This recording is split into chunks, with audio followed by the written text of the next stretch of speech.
All right, just tell us who you are. I'm Chris from the band Flaw. All right, how you doing today? Doing good. How are you? Doing great. Thanks for coming out and everything. I saw the Stephen Colbert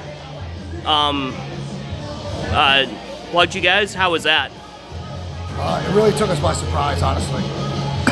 We didn't expect it. We didn't know it was going to happen. It was really something that he came together with himself. So, I mean, we're extremely excited about it. Anytime you can get, somebody with that outreach to mention you, to, help push your name out there, it's a great thing. Yeah, does it make a big difference with social media nowadays and stuff? Oh, absolutely. I mean, he's got, 80 million followers on Twitter. So, I mean, the fact that he's been tweeting, about our show tonight is a much bigger outreach than we could ever do ourselves. So, I mean, it's definitely a great thing, and we're extremely appreciative. Awesome, man.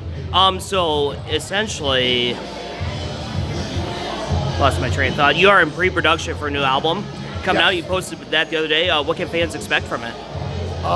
It's, in my opinion, it's the best material we've done to date. I know everybody says that, but this is some of the heaviest, straightforward, groovy metal rock that we've ever written. We finished pre-production about 2 weeks ago, and we go in to record the record in May. So the record will be out this summer. I don't have a release date yet, but I'm extremely excited about it. These songs are going to blow everybody away. That's awesome, man. So what goes in, what are some of the themes that you wrote about in this album coming up? Well, I mean, it's the same kind of writing style that I've always had. Experiences I've been through life, hardships, the good, the bad, ways that I've learned to pull myself through certain circumstances. There's going to be a lot of current events, so there's going to be a lot to look out for. What are some current events that have inspired you for this new album? Oh boy. Well, without, getting too political, just, the state of our country today, the state of society, the way that, there's really a division in this country that I've never seen in my lifetime before, and how we all need to really come together. So yeah, there's going to be not a specific current event. I don't like to pick specific current events out because that kind of sidelines you into, being one-sided or actually choosing a side, and I'm not trying to do that. Although everybody pretty much knows what side I stand on. It's going to be more just about, the ultimate division in this country and how people really need to just stop whining, pick themselves up, and start doing something to actually contribute to society. Is that what, if you were a president for a day, is that what you would change? Oh, God. Yeah, unfortunately, no president has the ability to actually force people to think anything or to change the way people actually think about something. That really starts at home. I mean, I wouldn't even begin to answer that question if I were president for a day. That's way too in-depth and long of an answer. I do think that one of the main problems our society is facing right now is the fact that the younger generation of parents are really more worried about being their kids' friend than they are about actually being their teacher, their mentor, their disciplinarian. And so I think, the younger generation, and I'm talking about like high school age kids, all the way up through, some of the more immature ages. I just think they really have, a much lower respect for human life, than we've seen ever. It's an entitlement generation. It's an entitled generation. They want what they wanted, immediately. Every kid kind of has that, mentality. But this is just gone nuts. It's gone way overboard. So I think that we really need to start reinstituting family values and solid morals at home. Very cool. Do you think that's something that the music industry has taught you over the years, is that there's really no entitlement in this business? Well, I mean, I think at certain levels there is entitlement. I mean, if you're born into it, if you're relative is a big wig at a record label or a huge producer or something. There is some of that goes around, but for the most part in this industry, you really have to work your ass off, and then you have to keep working your ass off to stay, in the public eye, to stay relevant, yeah, I mean, especially in the genre of music that we play, the rock or metal genre, we don't sell 10 million records every record, so we're not living in a mansion with 6 cars. We have to tour and we have to constantly put out new music in order to support our families and feed our kids. And so, yeah, I mean, I think that it's definitely not an easy industry to stay relevant.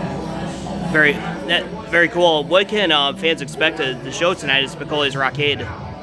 It's going to be a great show. We're going to throw down. We're going to have a lot of energy, a lot of intensity. We're going to basically give 110%. We're going to play old Flaw, new Flaw. We're going to play some stuff off one of my side projects called 5-Volt Main. There's a couple other good bands playing for us, the Crown and Co-op, and they're both solid. So it's going to be a great night. Everybody should really come out. Kind of a fun question for you. Co-op is related to Alice Cooper. Give me your 3 favorite Alice Cooper songs. Oh boy. School's Out.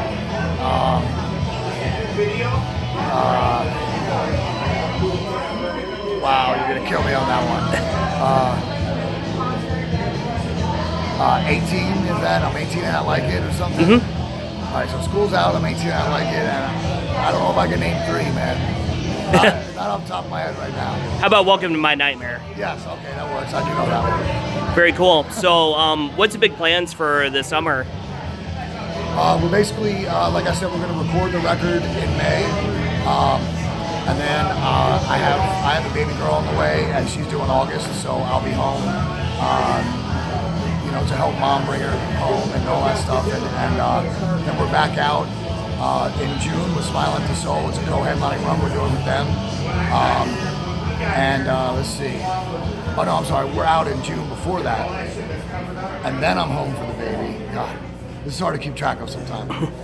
And then we're back out in September with a second leg with Smile Empty Soul. So we're basically going to be touring the whole summer. We do have some festivals in line. We're doing Vetstock in Sacramento. We're doing Warrior Fest in St. Louis. And a couple others I can't remember off the top of my head right now. But we're basically booked solid through September. So we're going to be busy for the rest of the year. Awesome. If a veteran has happened to watch this video, what would you like to say to that veteran? I'd just like to say thank you very much for your service and your sacrifice. Most of us in this country really love you and support what you've done. And please come out to a Flaw show because we'll take care of you. All right. Just one more fun question. Are you going to play Payback for Stephen Colbert? Absolutely. Absolutely. Yep. You going to try to get on his show at all, or? If we can, we're more than willing to.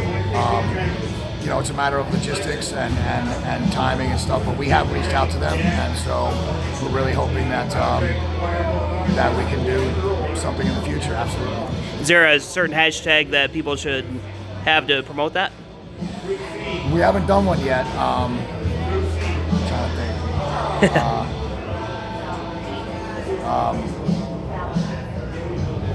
Yeah, I'm not sure. Flaw at Colbert or something? I don't know. Okay, Flaw at Colbert. Is there anything else you would like to add in regards to the band or the tour or anything like that? This has been a great tour. We definitely like to thank all our fans that have supported us over the many years we've been doing this, going on 18 years now. And thank you for allowing us to continue to do this. And you're going to love this next record. All right.